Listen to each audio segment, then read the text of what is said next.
Hello. Hello, everyone. Welcome to the sessions. I'm Miranda Sawyer, and I'd like to welcome you to the making of Fleabag. This is part of BAFTA Television, The Sessions, which is supported by TCL.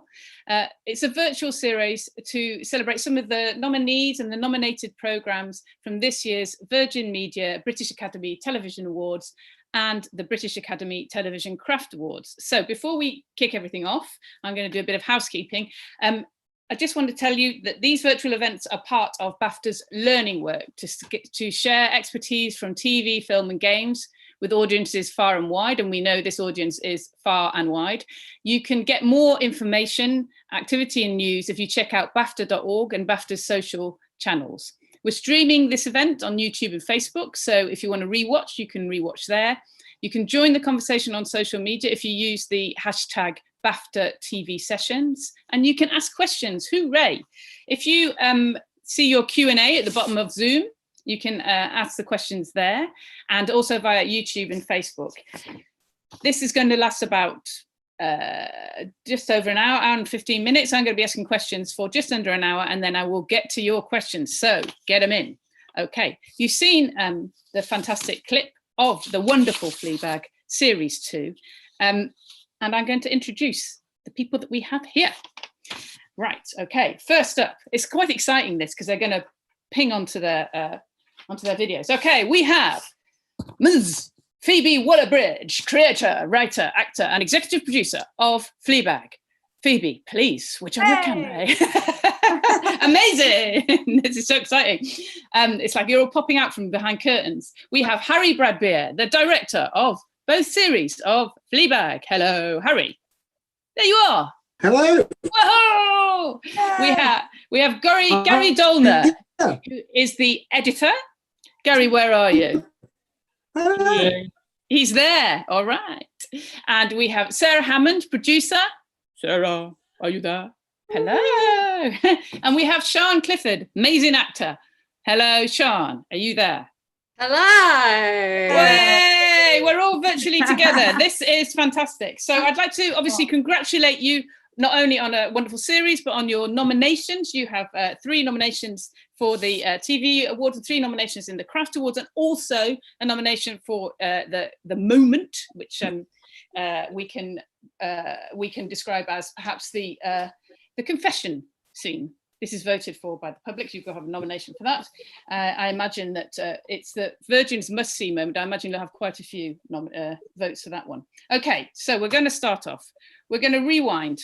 Okay, rewind. Imagine we go back to the clip that everyone has just seen, which is right at the beginning of series 2. Okay. The series begins 371 days, 19 hours and 26 minutes after the first series.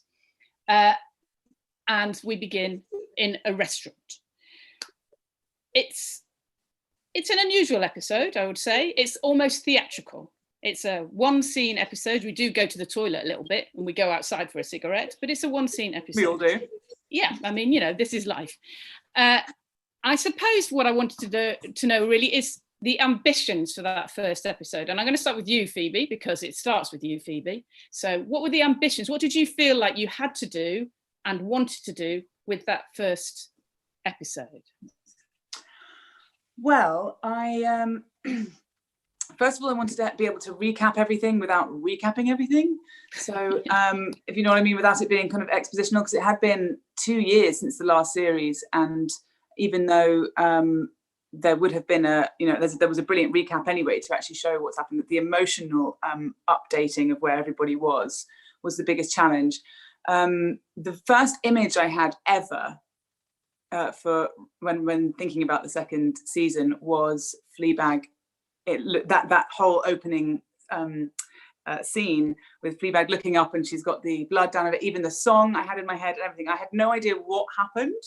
I just was like, that's how it's opening. And I told like all the gang and everyone was like, I mean, yeah, that just feels exactly like it should open, but like, what happens next? And I was like, I don't know. And that's often how it works, I think. So these really strong images. And then the fun bit is kind of piecing together the puzzle of whatever feels right instinctively with that image and then working out why that image feels so right. Originally, I wrote so many different terrible drafts of terrible versions of the first episode. Harry, your face instantly is so funny. And You look serious. I am so serious. And give me one of the terrible versions, because I always quite like to know the outre ones before you get to the real thing. Gosh, I can't. I have buried them so deep in my mind, and don't any of you dare reveal them. It was the feeling of having to like set up her new life. Does she still have the cafe? Does she work somewhere? So I had lots of different versions where she was working in the cafe, but certain things had happened, and then this one big event happens in the cafe, or she was temping and there was a new boss that she had to deal with. All of these different things were flying around, and the idea of a dinner party was always sketched out. I knew there was going to be one, but it was always sketched out to be sort of episode 3. And then at some point in the writing process, probably as they all were, these big decisions quite tight to the wire, just decided to jump straight in with that episode. And then the moment we discussed that, and it was, Jenny Robbins was our story producer, was in the room as well, and we all just discussed the idea of doing that. And the moment I sat down, I was actually in the room with the guys. The moment I sat down, I was like, yeah, maybe let's try this. And then I just started writing the episode, and it started pouring out, because it seemed like the clearest way to get to feel the tensions without having to explain them to people, and also the whole sort of vibe of Fleabag for me is people having to pretend that they're okay when they're not okay, and there's nothing like a kind of family dinner party to put that pressure on people. So that's how it sort of unraveled. And it was very exciting working out that it was actually Martin who'd punched Fleabag, and that was a real like eureka moment, but it sort of worked backwards from that moment. Yeah, that's great. It could have been anyone, couldn't it, really? Could have could have been a passing waitress. But I was going to say also about that particular scene, because obviously everybody is familiar in that scene apart from one character, who is we can just call him the hot priest. So he is the one new character that obviously takes everything in a whole new direction. Everyone else we might know, even if you come to the series having not watched the first series, you could kind of work them out. He is a completely new and specific element. And I suppose I wanted to know when you arrived at him being there. Well, this character, first of all, important to say that I didn't call him the hot priest. The internet did. You do at the end. I'm sorry, both of you call him. You say he's hot. You go hot. No, Fleabag does, but in the script, the character was always just called the priest.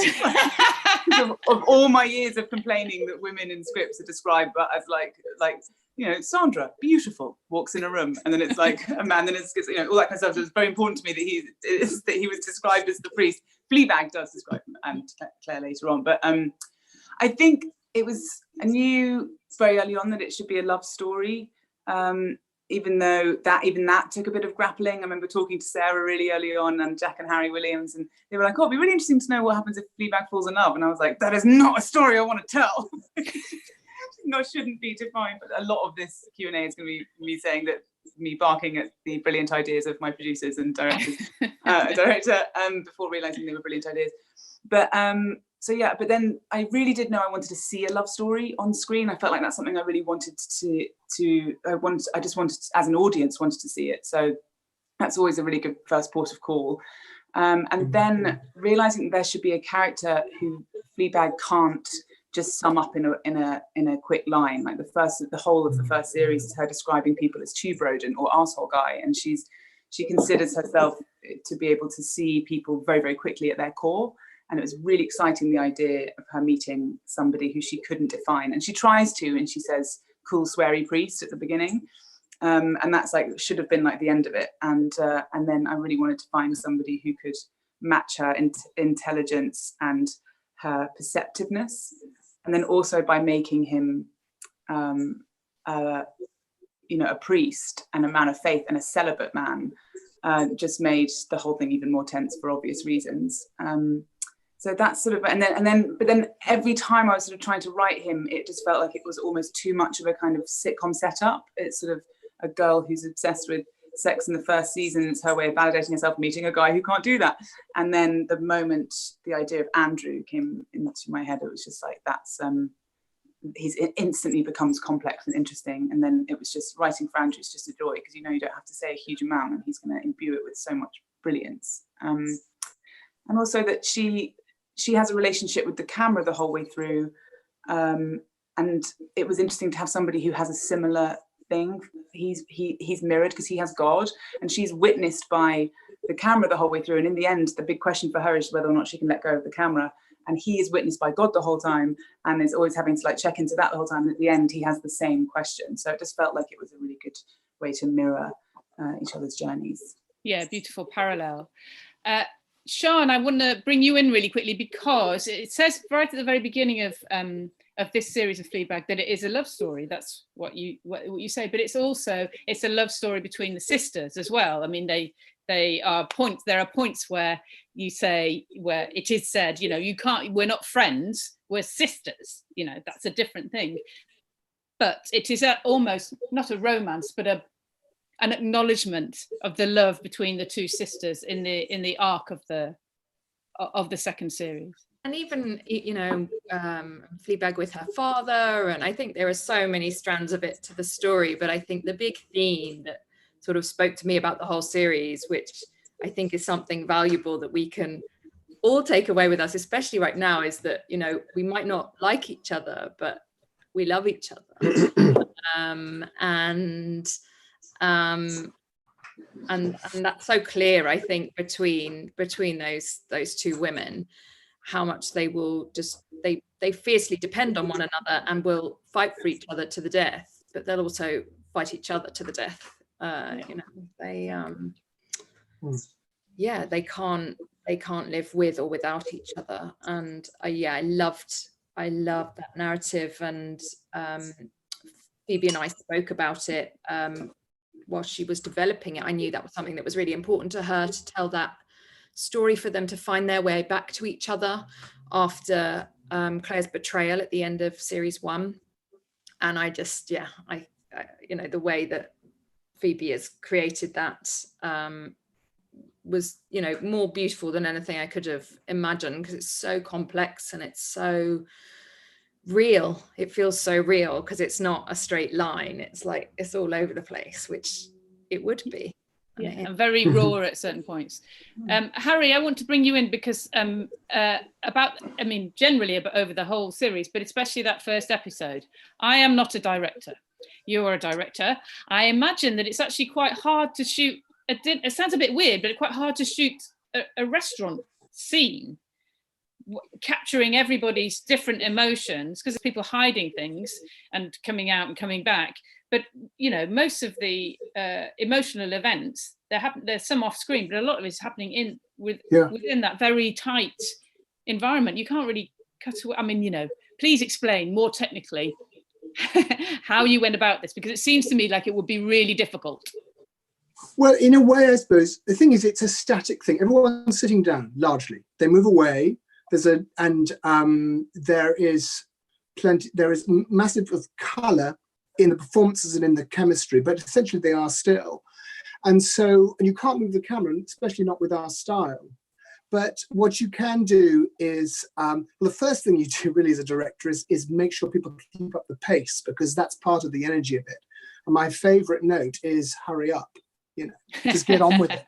You don't want people acting too much between the lines, just get on with it. And that was something that we worked on the floor. And Phoebe was always encouraging people to speak over each other, so we keep it alive and not dead. And the other thing I think you'll notice if you look at it is that whilst it's a lot about Fleabag's specific point of view and seeing these two sort of allies who are all against her. So you've got father and godmother in one shot, and you've got Claire and Martin in the other, and she's kind of stuck in between. So a great deal of the sort of the energy is made up of the tension of that. And so that you don't get kind of stuck doing face to face to face, that can be so boring, finding your group shots, like those 2 shots, that the whole thing was hinged off that, whilst leaving her kind of isolated in the middle, back and forth. And then there was the question of how you deal with the priest. And I remember we had a bit of a debate, Phoebe and I, because I didn't find myself shooting very many shots of them together. He was always sort of on the edge of her frame or leaning around. And And I think that that was my unconscious really at work, making sure that he was a mysterious character, that we never saw them snugly together. She's facing these two couples that are like snug and comfortable with each other, and that's emphasizing her isolation. But there's this other character who's gradually making her way into her life. So I guess I love two shots. I love things played out within the frame. And so I guess my first sort of general reaction to it is trying to keep it alive and full of chemistry and not just stuck on one character after another, one face after another. And then we tended to jump right back and have these very wide and static frames that felt like it was almost quite theatrical, really. And I guess the other thing we thought a lot about and argued about was the location, because, how well off was it? How expensive was it going to be? And we sort of settled on, I think I found myself channeling Goodfellas a bit, this idea of a family, like a mafiosi family that were full of smiles, that were just going to stab each other in the back. Beautiful, I love it. And we ended up with this location. Yeah, it ended up with this sort of location and it was Phoebe's idea. She pointed out the restaurant scene in Goodfellas with the red lampshade when Joe Pesci almost, freaks out. And there was something dangerous and yet warm about it. It was a place you didn't mind hanging around in for half an hour, but there was something going on in the shadows. And then Tony Miller kind of lent into that with this kind of chiaroscuro, deep shadowed lighting effect. Yeah. So it's a lot of different stuff. But I do like the idea of the Goodfellas though, because I would like to know who is the Joe Pesci character within this scene. Because it could be kind of a few people, really, I have to say. Somebody's going to blow, and actually it was Fleabag.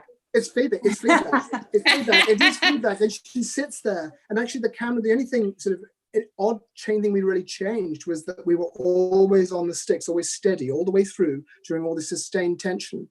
But after the moment Claire announces her miscarriage, her miscarriage, then we go handheld, and we stayed. So we took the camera off the leash, and from then on, it's uncertain. And that's, I think, the closest to that Joe Pesci moment when she punches Martin's lights. Suddenly wakes up. Yeah, because I wanted to ask about that, because I've actually, I may sound some kind of weirdo, but I paused that bit, the punched bit, because there's so much going on in terms of the first punch and then the second and the reaction and the I mean, that's should we go through it? I mean, would you like to spill, how are you feeling about this? I mean, it sounds like it was quite technically difficult and perhaps emotionally, I don't know. Well, it took a lot of rehearsal. We had a stuntman come in, a wonderful guy, Andy, and actually he tried to make it quite elaborate. And in fact, what I suppose, this is what I think about stunts and fights, is they have to be very believable, because you have to somehow believe that she's going to punch Martin, he's going to push her back, she's going to bring her head back and hit Priest in the eye, and then the waitress is going to get it. So it took a lot of thinking and planning, and trying not to make it look too interesting, if you like, just to make it real. Yes, well, very much so, yeah. I mean, Phoebe, do you want to tell me how many times you actually did do this? I mean, because Harry's not going to say. You can all be honest with us. How many times did you do the hitting scene? I think we only got a couple. I think we only had like one or two, unfortunately. It was a lot of fun doing that stuff. But I remember it being, when writing it, knowing that I'm asking for like 5 things to happen in one stunt, because like 4 people have to end up bleeding, and that was and in like a very short amount of time, and the rhythm has to be like boom boom boom, and you have to be able to see everyone's moment of impact to make sense of everyone's blood afterwards. And also, again, in that first image ever that was talked about when the first one I wrote down, it was literally word for word. So when I hand the napkin down to Maddie Rice, the actress, but the character, the waitress on the floor, I didn't know who that woman was. It just said Fleabag passes something to another woman who's got a bleeding nose. And so it was so important that her story had to come, because she seems so significant in the first scene. And then you realise, oh, she's just you know, a poor waitress who just really wanted to like do a good job and then got like completely mixed up in it. And so that was, I think the challenge was that it just all had to be so linear and tight with each other, but it was such an exciting moment when it happened, and just all the brilliant ideas, like Andy knowing that it was a backwards headbutt onto the priest, and then for some reason I loved that there was 2 punches, because of Brett, and he delivers it so well. He just goes, "What the fuck," in between. And that his performance of that just made me laugh every single time, because it's the shock, and also that he's outraged at the same time. So yeah, it was a challenge, but it was a lot of fun, and especially having shot the whole thing. The idea was for it to feel incredibly claustrophobic in the way that Harry shot it, and you know how it was later edited by Gary so brilliantly. It's also sort of close. We actually jump out to the wide only like, I think maybe once or twice, to give some air, because we're all building to this moment where it suddenly just needs to like explode. And so it was a lot of fun. Gary, can I bring you in here, because you know, there you are. Hello, editing. When you're editing a scene like that, or just generally in Fleabag, there's a lot of pace, isn't there? There are bits where there's flashbacks coming in. There's at no point do I feel like, oh, we can relax now. There's an energy to the whole series all the way through, even in the emotional scenes, which might be longer. When you're editing something like that, what are you thinking about? Are you thinking about it in terms of beats, or you know, how do you think about it? Well, that first episode, like Harry said, everything was all in one location, and it was quite static, all the material. So in order to, plus when I started watching all the rushes, there were so many brilliant looks to each other, because there was so many dynamics going on. And you know, just by watching the rushes, you could just see that in sort of non-dialogue stuff, there was loads of things going on, and there was a whole, almost like a subplot of looks that were going across the table, flying across. And I was thinking, right, well, how are we going to get all of these looks in, as well as the dialogue? You know, so I thought, well, let's try and go as fast as we can. And I thought, you know, tried to try and put in all of these looks, as well as all of the dialogue, and just see where we ended up with. And in a way, I think the way that brilliantly Phoebe wrote the sort of extended introduction allowed us to cut quite fast, and then give the whole, there was a rhythm and an energy that was sort of just born out of, you know, trying to get in all of these good looks. So I think it sort of set the tone in a way to try and take this static situation and sort of see how fast we could go with it. Yeah, amazing. Sarah, I'm going to bring you in, because you have been sitting there and we need you to talk. So I just want to, this is another slightly basic question, but you've had series one, huge success, series 2. There is an element that obviously the pressure is on Phoebe to write it and come up with things, but there's also a pressure on the producer to kind of encourage these things along, you know, to say, okay, we've got series 2, it's got to be good, you know, off you go. How do you go about that? Because Phoebe has said that you just before that you did give some ideas, or, you know, are there points where you go, no, you can't do that, this is not good?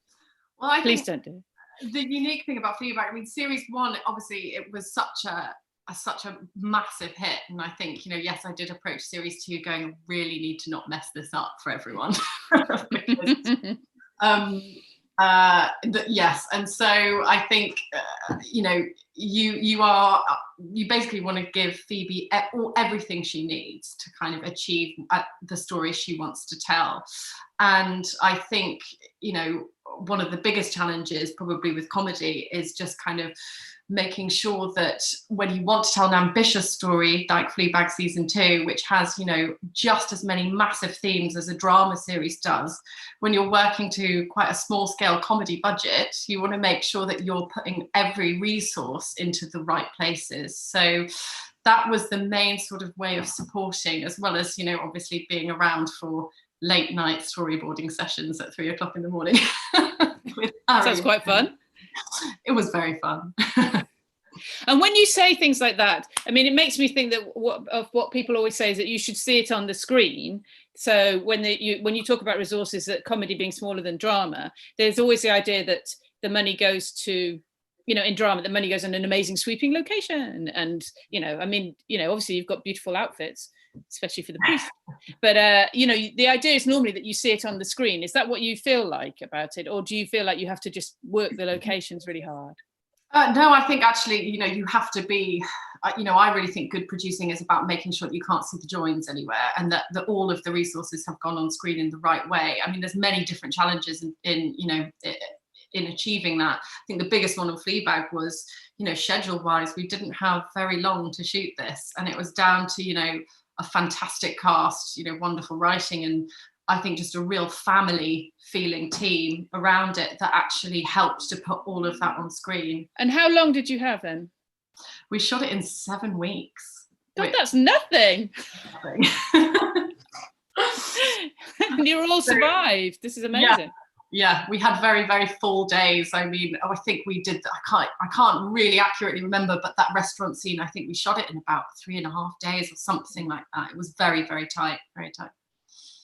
That is amazing. So obviously you just mentioned there a kind of family feel around this whole production, and one of the things that's very noticeable is Harry has been there since series, the episode 2 of the first series, all the way through. Obviously Phoebe, Sian, you've been there, Gary, everybody has all been there. Do you think that in what ways would you say that helps? Because obviously the characters, but how does that help? What kind of shorthands do you develop? Who wants to take that? Harry, you're drinking. It looks like you want to take it. Well, how do you... I mean, do you feel like you can push it harder because you know each other so well? Oh, God, yes. No. You've got to be brutally honest with each other. And that does come from familiarity and spending time with it. And actually all the arguments really, I mean, when I say arguments, I mean debates, I mean how you wrestle with it. This should all happen before you come to the floor. This is what I loved about this particular production, particularly because I was involved so early on in the process of imagining it, because as we worked it up. And so you've had those debates, and you've had those arguments, and you've thrashed it out so that when you get to the floor, you should all know where you're going. And then that gives you the confidence to play around on the floor, because there were a lot. I mean, Phoebe, like on that episode, the first episode, Phoebe was able to, she was rewriting. She was, giving suggestions to all the other actors. She was, we were working on this together. And you can't pussyfoot around with each other in times like that. You just have to cut to the quick. So I think frankness and familiarity is central. Yeah, central. It's amazing. Okay, Phoebe, I'm going to bring you in on this. I'm going to bring you in on this because essentially what Harry said there is that you're rewriting, you're acting, you're also giving an advice. I mean, is it easy to? I mean, you'll have been asked this before, but it is an interesting question as a viewer. Is it easy to hop between those different roles? I don't know if it's easy, or all I know is that I love it, but it is completely exhausting, and I don't know what it would be like doing that without a team that is completely on level with each other the whole way through. And that feels like that trust that Harry talks about, and that we can be really honest with each other, because at the end of the day, there's no question that every single person there can feel what the series is, even if I hadn't written it all yet, or even if the scenes were changing. There was a sense of there was like an emotional thing. Everyone knew. So if I would like, something's not right with this scene, and sometimes I'd even just say to Sian, like before a scene, I'd say like, something doesn't feel right. And sometimes she'd say like, get out of your head. It's really good and it works. And I'd be like, okay, I need to like stop it. And then there were other times when like she'd be like, you're right, something's fucked. We've got to fix it. And that level of trust, like I trust the taste of everybody so much, and that everybody was so open. And Harry, I feel so lucky to have met and worked with Harry, because not only have I learnt so much from being the little mosquito around him, as he would sometimes call me, being like, what's this? But also who's so collaborative. And the really hard thing is taking something that you feel you know so well, and it feels so personal, and handing it over to somebody to realise. And Harry was just always so open and warm and interested in what my thoughts were. And I never felt like there was anything, however sort of last minute or nightmarish it was a change, I never felt like I couldn't say to Sarah or Harry, like, I've got this feeling this doesn't feel quite right, because they took my instincts seriously and I took theirs really seriously. So I think that's what it is feeling really listened to. Because there was like a moment, for example, with the confession scene, when Harry really felt like Fleabag needed to sort of get emotional and sort of cry in that scene. And in the writing of it, I had felt that she was quite hardened at that point. And we didn't have very long to shoot it. And so, you know, I'm sat there, we've got like maybe 4 takes of it. And I've rewritten it, obviously, 2 minutes before as well. So I'm also trying to remember my lines. and we've got 3 takes. And I was like, no, I need to get the take that I feel I had in my heart when I was writing it.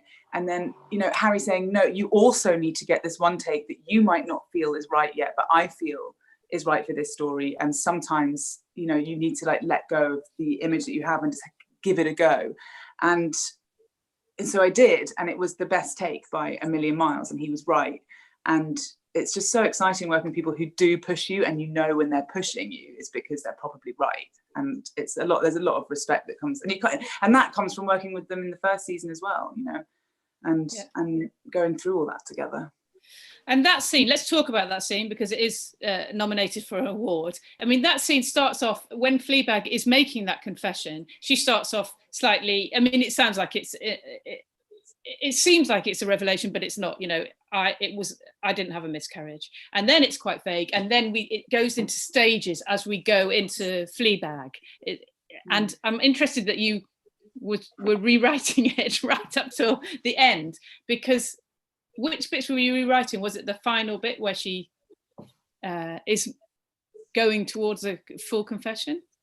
That bit, I want someone to tell me what to wear in the morning. That bit was one of the very early things again that I wrote. Wasn't sure where it was going to go, but then that turned into the confessional scene. And I always felt like that should be a scene that that whatever happens, we have to stay on Fleabag, and this is sort of her moment. Then I had total doubts of maybe, and sometimes through the writing process, I'm like, maybe that speech isn't Fleabag's, maybe it's somebody else's. I'm going to go through all of these strange conversations with the whole with the show and with the instincts, because the speech arrives and then I assume it's Fleabag's, but I've always got to ask the question, like, is it somebody else's? And things I was rewriting on the day is I felt that was it, that I wanted this one particular, that she didn't originally say in the script, I didn't have the miscarriage. That was going to sort of come out later, I think. And then realizing that this is the perfect moment for it seemed like so frightening when those things happen, because you're like, obviously it's now. Like, where was there ever any moment when I thought it wasn't now? And then there were a few little details coming out of it and going into the speech, but the bulk was there. But I'm constantly doubting. There are some things that I'm 1000% sure about, and that's not even half. That's probably like 20%, 30% that I'm like, this is probably less than that. This has to be in this way and has to be said in this way. The rest of it I'm constantly questioning and doubting, and that's again why having this team is so amazing, because they not only for reassurance when it's good, but really listening for when it does need something. And that was a good example of like, she needs to say something about miscarriage here. Everyone was like, oh yeah. Can you give me an example of the ones that you knew were right? So you knew that bit had to be in, and then you worked out it was in the confessional scene. What about anything else that you knew had to be in the series in the writing? The fox had to be in, which was a challenge for everyone. Let Sarah talk a bit about the fox as well, because that was a huge because the fox was a huge challenge for reasons that, I mean, foxes are unpredictable in real life and quite expensive when they're VFX'd. So it's sort of, that was the producer's conversation. But for example, that was something that wasn't necessarily part of the plot. So you could leave it and the series would still make sense, but at the same time, it's a magical moment that I can't quite describe why it has to be there, but it ties up something emotional. That was one. Oh gosh, I can't remember. Harry, can you remember any of the others when I was annoyingly. I can't. What about the Christian Scott Thomas speech, which resonated with a lot of people, a lot of women, about women being born with pain and men creating their own? Yes, that was very early on as well. I think sometimes I'd find the heart of the show from the first sort of the first rush of writing, when I'd say, I know there's a character, I know that she's older than Fleabag, I know that she has her own very specific type of wisdom, and whether or not Fleabag buys into it completely or not, Belinda has to be glorious in that moment. And I knew that there was this glorious woman. And so that speech was always, in fact, the speeches were all pretty much there from the beginning, one way or another, except for the Brett Gelman's speech at the wedding when he's talking to Claire, Sian, and that was rewritten very, very last minute because that did not feel right, and I couldn't work out why that didn't feel right. And I was in the car driving to set with Brett, who is such a hero for this, because I was like, just read it out to me in the car, and he was reading it out to me, and I was like, he was like, oh man. Like, here we go. And we had 5 minutes before getting to set, and he was like, come on, brilliant. And he's brilliant, he's done loads of improv, he's a comedian, he's so up for it. So he was like, let's do it, rewrite it.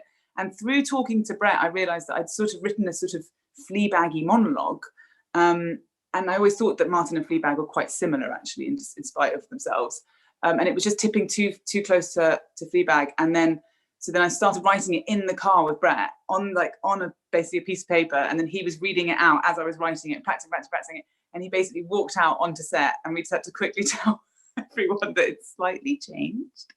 And then Harry went over it, Sarah went over it, everyone was like, yeah, to go, let's go. And then Brett just delivered like 4 takes of this speech he'd learned 2 minutes before, just like blah, blah, blah, blah, blah. And I remember, Gary, you saying when in the edit that was that your experience of that, because you didn't see that coming in the script as well. I think that's a tricky thing for Gary as well, because he's expecting one thing and then he gets a completely different thing when it actually arrives. What did you think, Gary, then? Well, one of the most amazing things, I mean, he is just extraordinary. I love him to bits. But I remember he delivered this speech and did it completely differently every time. So he was hitting different beats on every different take. So when I'm watching the first take, oh yeah, I like that, put that in a sequence. Then watching the second, oh, that's good, but he's done it differently, but I'll put that in anyway. And I went through all of the takes, and I was basically just putting everything in this sequence and thinking, right, okay, he's done it differently every single time. He's hitting emotional beats in different places every time. And I think, well, what am I going to do here? Because the gift was he gave me every component to craft that speech in whichever way we wanted. And it took me a long time to cut that scene because he played it so differently, and he wasn't metronomic. You know, a lot of actors just deliver the same. They take a reading of a speech, all right, albeit maybe it wasn't written 2 minutes before it was recorded, but and they deliver it, you know, with regularity, because that's what they think. But because I know he comes from that kind of improv comedy background, I think he's very playful, and as a result, it's great to cut stuff like that with actors like that, because you know he's just different every time. Slightly. Yeah. I'm aware of time because I'm really enjoying this, but I'm kind of going to slightly speed up this. A couple of things I really want to cover, and of course, the first one is Claire's hair. Can we talk Claire's hair, please?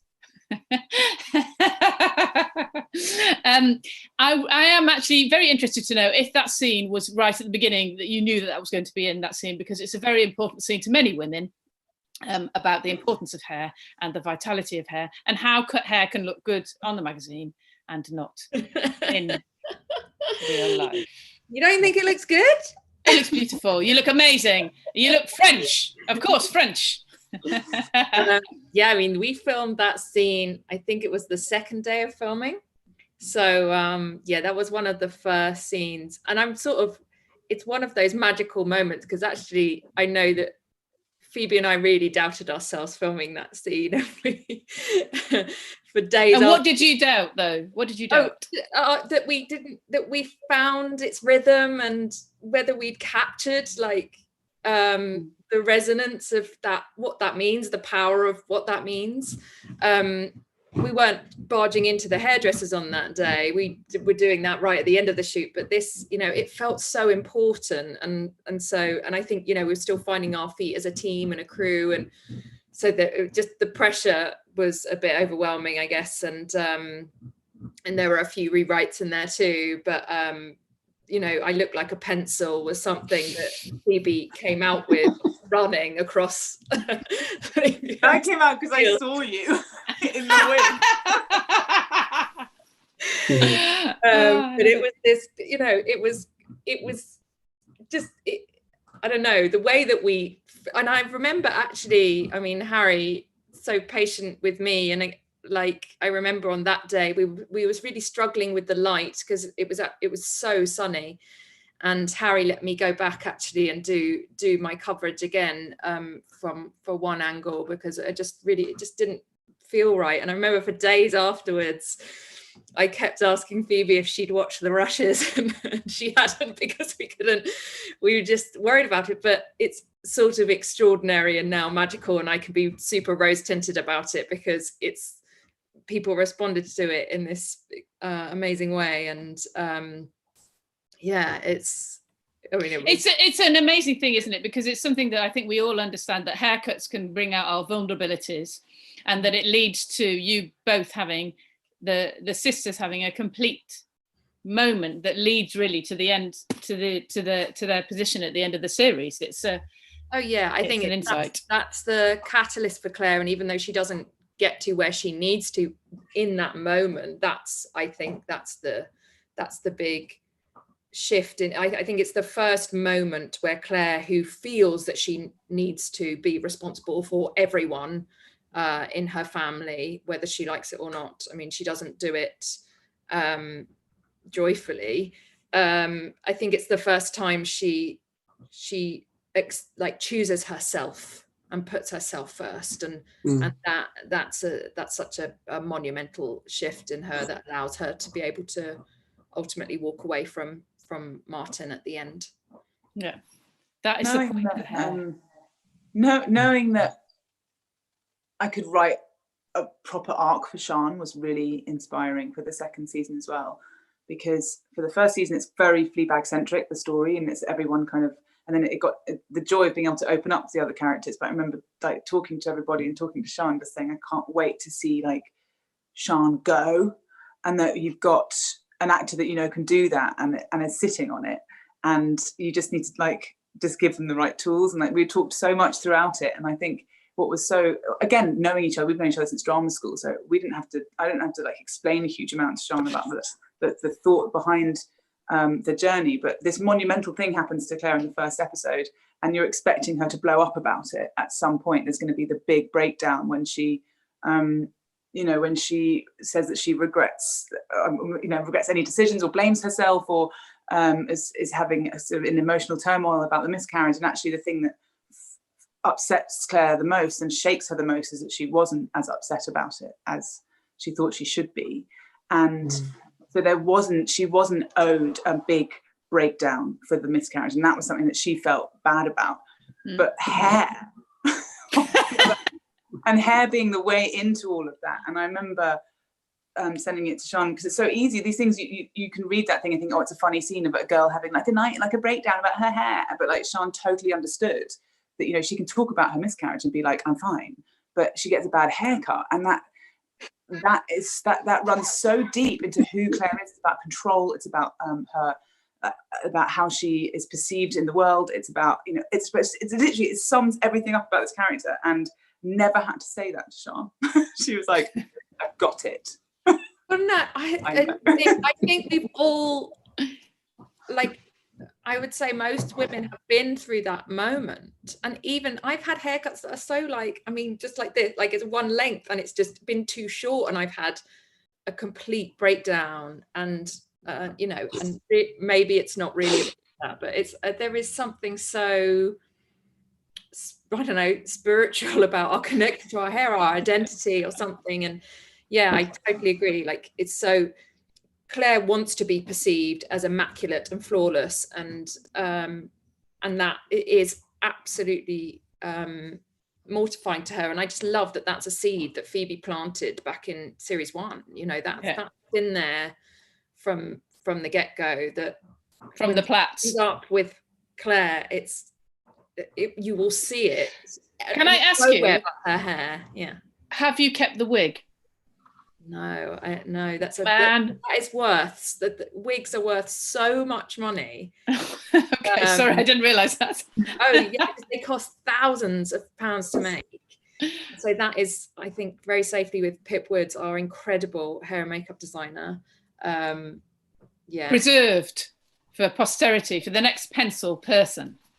I obviously have to ask, before we go to questions from the audience, I want to ask about the fourth wall. We should always ask about the fourth wall when it comes to Fleabag.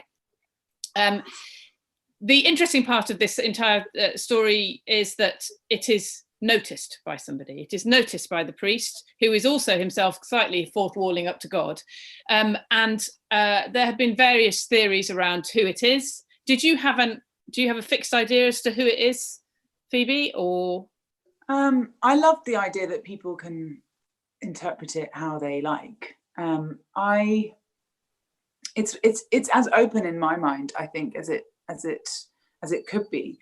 I felt like it was symbolic of something that I can't really explain. For me, it was never a certain person, but I love that for some people it is that. But I feel like it's that pressure of being watched and feeling watched and feeling like if you're not being witnessed, does what you're doing count for anything? Does it matter? Yeah.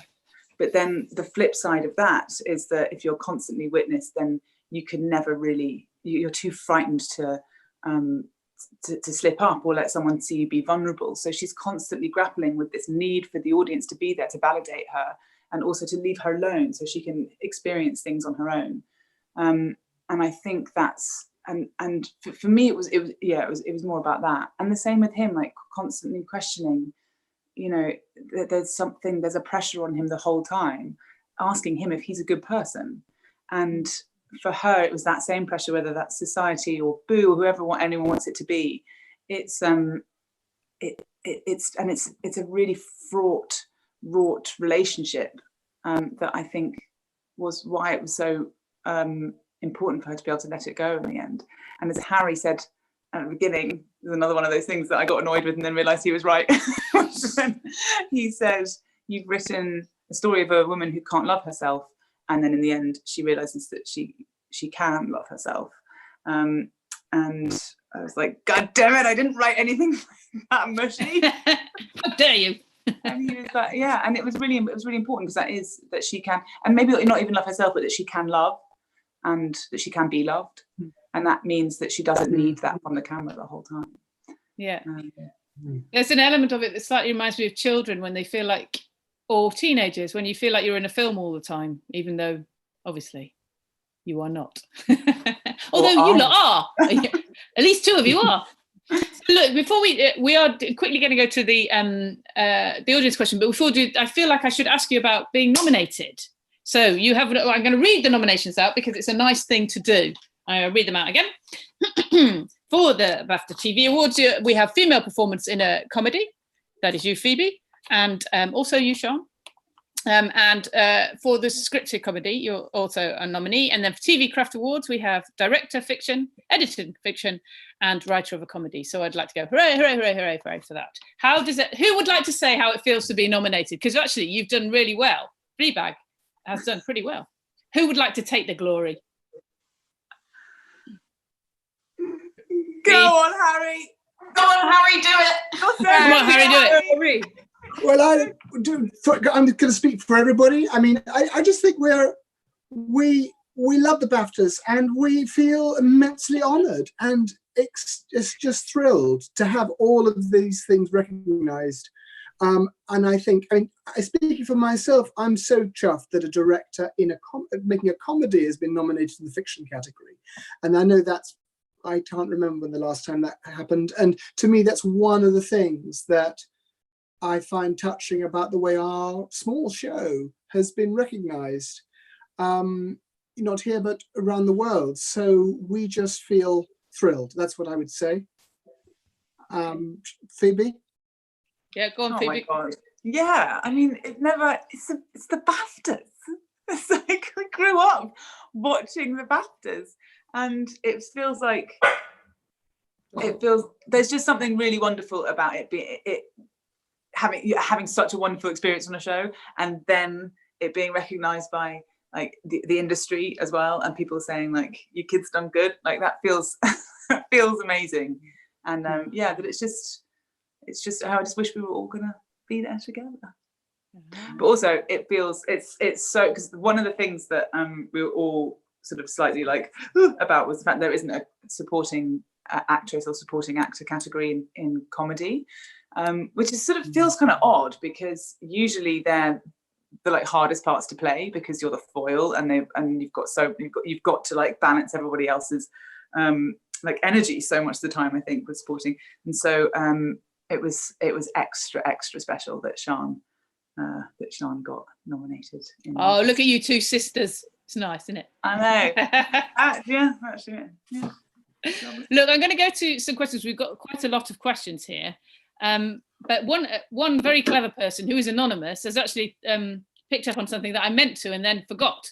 So we were talking about foxes, but actually not only foxes, there is also, of course, guinea pigs, and indeed a pseudo guinea pig, meaning hamster. There is a cat. So I wanted to talk, this person is going to talk, it's about your use of animals as a symbolic markers.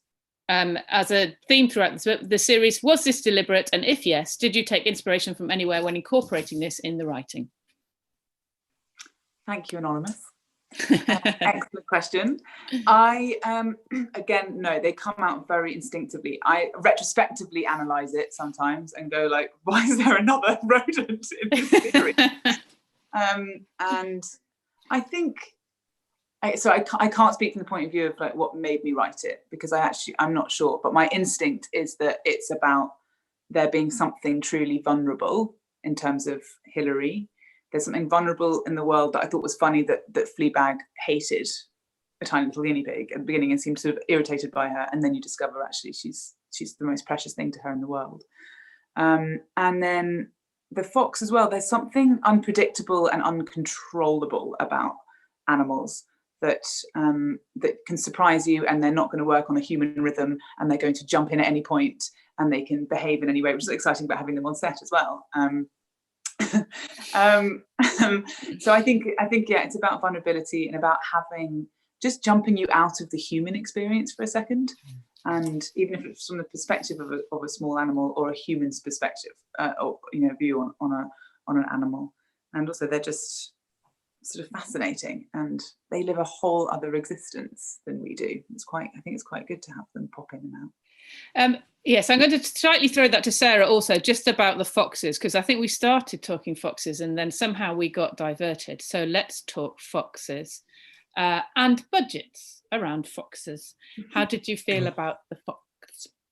I want to preface this story with, although the fox yeah, although the fox was misbehaving, and at the time it was up against time and a bit mad, and I'll go into it, but it is genuinely one of my favourite moments of what happened during the shoot, and I think of it very, very fondly. And we all love Buttercup the fox, and we're so glad.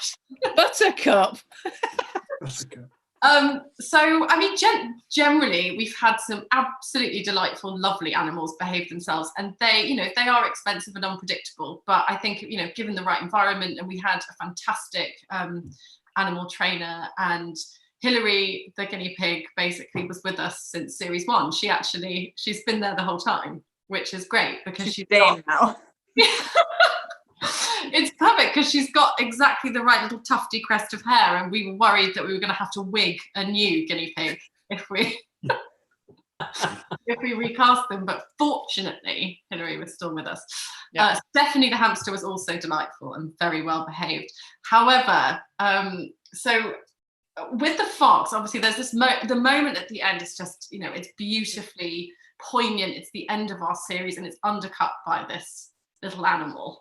And I think we had sort of two ways of doing it. One of which was to do VFX, which is, cripplingly expensive if done in a particular way. And, we wanted this fox to do a very specific thing, which was to walk by the bus stop, hit its mark, look at the priest and Fleabag, and then sort of dance off after the priest type thing. And I think we all, VFX was the right way to do it and is what we did in the end. And we were really lucky that we had such a wonderful post house that actually found us just the right sort of stock footage fox that did it. And actually a lot of people have asked me since, how did you get the fox to do that? Which is obviously, it's fake and it's VFX. But we did try with a real fox first, because that was a slightly more sort of in budget option. And it was towards the end of an evening, because we needed the road that we were shooting on to be really, really quiet for the fox. And this fox had travelled all the way down from Oxford. And so it was very much a country fox, and it wasn't really, it wasn't very useful. Wasn't ready. It wasn't streetwise. It needed a little bit more rehearsal time, but we, bless it, the animal trainer was trying to sort of get it to do exactly what we wanted it to do. And Buttercup was very shy and didn't want to come out of her box. And we were getting to about, it had to be 10 minutes until we wrapped. We were already into overtime. And I remember the focus puller turned around to me and said, I've worked with this fox before. It's never coming out of that box. And so bless the animal handler. I think it got to the point when she was playing Magic FM to the fox to sort of soothe it into... Coldplay. Yeah, it was Coldplay. And then was it Dido's I Will Go Down with the Ship at one point. And yes, and so the fox never came out, unfortunately, but we did manage to find a way around. But it was at that one moment where I was like, how are we actually going to do this? But luckily, Amazing. It was amazing. But we were all it was very funny. They are tricky, aren't they? The country foxes, I've heard. It was very, very sharp. Very hard work. You should have played them punk. Okay, so look, I have a question for Gary. Gary, you're sitting there very patiently. This is from Courtney Hollier. And it says, for Gary, your work on this series was an absolute masterclass and quite right to be recognised. How did your working relationship with Phoebe begin? Do you have plans to work together again in the future? I do hope so. Yeah. Yes, I hope so. I hope so. We met, I mean, all of us met on the first series. So we... in the first series, Harry and we didn't know each other either, so we were sort of finding our levels in the cutting room. We would do Harry's cut, and then Phoebe would come in, and then we'd work together. So it just sort of happened. I think every now and again, you're lucky enough to meet people, and there's a connection there, and a little what I call maybe like an alchemy that was going on, and it all just seemed to fit really. And I think moving on into the second series, we could, because I'm quite opinionated, and it's quite nice to get to a stage where you can be opinionated without upsetting the director. I am noticing that everybody's laughing when you said I'm quite opinionated. Yeah, it resonated, didn't it, guys? Yeah, but it's quite nice. It comes from a passion for the work. And so, you sometimes you can get sort of carried away with, your involvement, but it's just a reflection of how much you care about it, really. Of course. So, and I imagine you're all in together. So it must be you and Harry and Phoebe are all in editing suites. Are never very big. Tiny little room in the dark. Yes. Oh yeah, day in, day out, sometimes till 3 o'clock in the morning. Sarah's there as well, and then Sian started coming in towards the end because we were like, we're going crazy. We need her eye on it as well. And then there was like, what I mean. Talk about little animals. There was like we were in the edit suite at like 2 o'clock in the morning, having to finish something before. I mean, because it had to be delivered. And at that moment, a little mouse ran out underneath. I don't know. They moved too fast for me. And then Gary was like, I cannot work with this mouse. Get me a taxi home. Dollner, taxi. It's such a fun bit that the edit is so much fun. I think also that we were like there was an atmosphere where we could try lots of things out, and I always like that when we can try different ideas, and no one's offended by losing that line or moving that scene over there, and I think that's quite a creative way to work really. So And Phoebe's great because she's, oh yeah, let's do that. I mean, at one point she was just pulling too many things out. And it was only 15 minutes per series, per episode. Yeah. Okay, this is from Carolyn Avery from YouTube. Was Olivia Colman's part written with her in mind, or did you make her audition? Oh no, I did not make her audition. Absolutely not. She, I did a play with Olivia, and then years ago, and then I wrote, and then a little while later, I think it was maybe 6 months later to a year later, I wrote Fleabag, and she came to see it because we were just buddies then, because we'd done this play before. And she said, "Oh, I really love it. If you ever write anything and you want me to be in it, let me know." And I was like, "Oh, you may regret saying that. I'm going to hound you." And so when and I wrote the first draft of the first episode of the first series, Godmother wasn't in there. And then because Olivia had said that to me, and then when I seen her again, she was like, "Oh, I said I'm writing something, I'm adapting it." And she said, "Oh, if there's a role for me." And then I remember coming back to Two Brothers and talking to all the producers, going like, Olivia Colman says she'd be in this BBC Three pilot if there was a part for her, and they were like, "Make a part for her, get her in." And so I did speak to her, and we just talked about that she'd always just wanted to play somebody, just sort of unlike the sort of warm, the natural energy that she has. She's so mischievous, and she wanted to play someone with a mean streak, and it sort of built out from there. But no, I didn't. That was, I mean, just so lucky that she was a friend and was willing. Yeah, it's great that she plays an absolute cow. That's the main thing that we like about it. Okay, this is from Adam Beale from YouTube. Did any other works inspire either concept or visual style of the show? We've already talked about Goodfellas, that kind of feel for the first scene in the second series, but did you have anything else in mind? Did you have anything else in mind, Phoebe? I know it came from a stage show, but when you're thinking telly-wise, and what about you, Harry?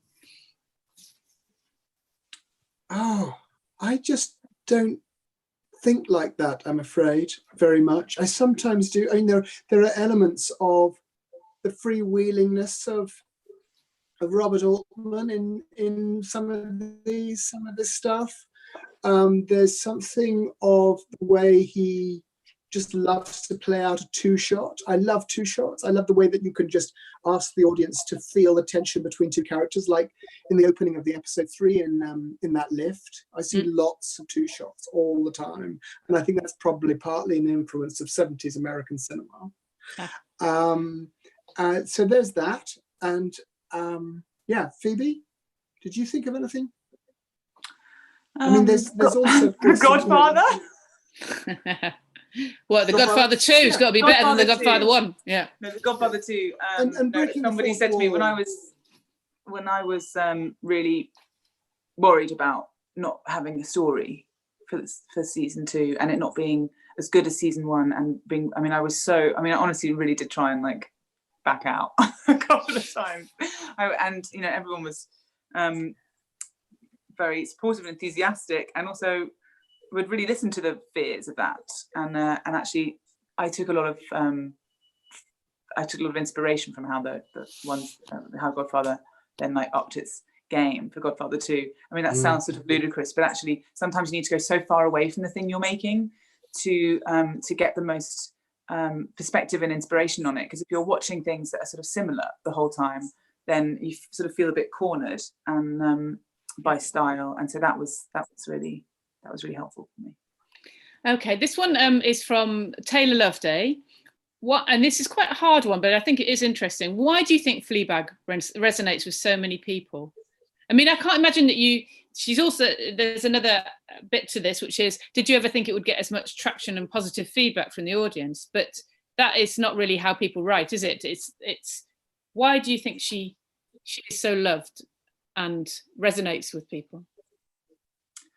I find this question really hard to answer, because I only know why I wanted to write her and my reactions to it as it was coming out, and the kind of fire in me when I was writing it of just, what if you say this? What if you do this? I don't feel like I've seen this perspective a woman's experience here. Like, even if it comes down to a haircut, it's just sometimes I'd be like, I would love to see that. I would love to see that kind of scene. I would love to see a miscarriage being dealt with in a way that, I've heard stories in the real world of people having miscarriages of friends and things, and then I'd seen things on TV or read things in fiction versions of it, and they hadn't always completely aligned to what my friends' experiences were.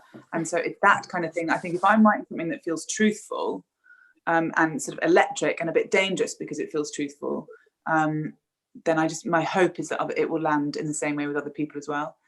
So that's it. I mean, and it's hope has so much to do with writing. Like, when you're writing, you are just hoping that it reaches people. You're hoping that you're not alone in thinking this is funny or that this is moving. And so I think you go in with all the hope in the world that it will resonate in this way. And when it does, it's just such a huge relief from a creative, professional point of view, but also just from a human point of view, that you're not completely on your own on this island going like, that's funny, right, guys? Yeah, guys, so you've got that there. Okay, we're really close to the end of our lovely session, so I'd just like to ask you before we go, what if you had to take a kind of moment from Fleabag that you would like to take with you, what would it be? And I'm going to ask all of you. You're just going to have to be quick. Okay, so I'm going to start. Sarah, I'm going to start with you, Sarah. So many moments, and it's really, really hard to choose. But I think for me, it has to be the ending where she has her mother's statue and she walks away. And I think it's because that statue says so much about the journey of the character and all this stuff. It's just encapsulates Fleabag to me, which is, it's the stuff that's not being said. It's the stuff between the lines you hear that really hits you emotionally. And so, yeah, that's the thing for me. And what about you, Harry? Well, I was going to say the ending too. So instead, I guess, there's something about the opening, I think, that Phoebe wrote that was so brave. And I think brave is the wrong word. It's so audacious and impertinent to start with a bloody nose and to an altercation with that waitress, and then to turn around and give us the theme of the whole piece. Because, coming off the back of that first series, where do you go from there? And you go by jumping right into a different world, set of ideas, and putting love at the heart of it. So I think I'm really proud of the way we managed that. Took us a lot of takes, but I'm so proud of that. That's beautiful. Sian, what about you? Well, I wasn't sure whether you meant, like personally in the making of it. I don't mind, whatever. But my favorite days on set, or without question, were the filming of episode 3, which is, like Claire at work day. And I just felt so privileged to play in that environment, because that is where you see Claire full throttle. She's so comfortable, and and she's almost, when she says, God, this is stressful, and she's smiling. And or there's a hint of it because she's sort of brimming with verve at that point. And I